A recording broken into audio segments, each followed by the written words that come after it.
ikaw, batugan! Sino po? Ako po? Oo, ikaw nga. Natatamad ka siguro dahil hindi mo alam ang leksyon, ha? Pues, tumayo ka at lutasin mo para sa akin ang tanong.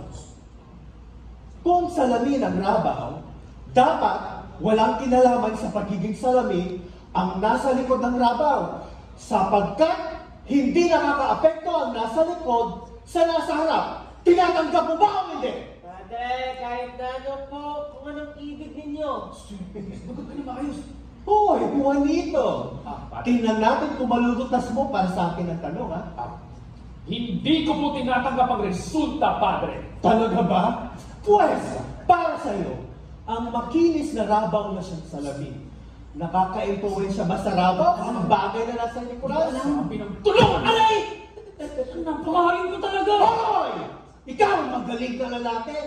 Hindi ikaw ang tinatanong ko, pero dahil sa akala mo siguro, makapagliligtas ka ng iba, tingnan natin. Iligtas mo mismo ang iyong sarili at sagutin ang problema. Sinasabi sa libro na nabubuo ang salamin metaliko sa pamamagitan ng laton o halo ng iba't ibang metal. Tama ba o hindi? Yun pang sinasabi sa libro, Padre. Ganon ang sinasabi ng libro, kaya ganon nga.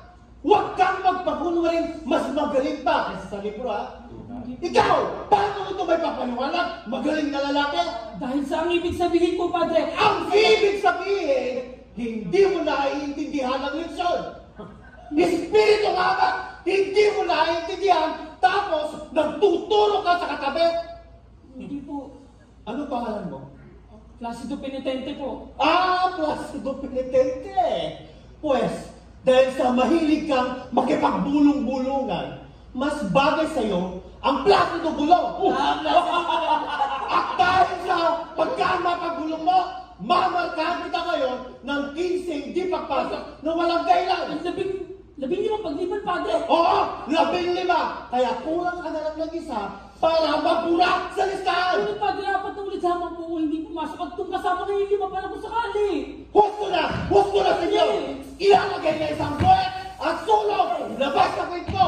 Lampak ka na ngayon sa pag-araw-araw. Tama na natin! Tama na! Hindi ka ganyan ng reverensya ang lahat ng markang ibig, ngunit wala kayong karapatan upang alipustayin ako. Iiwan kong ng reverensya sa inyong klase. Hindi na ako makakatagyan! Tonto!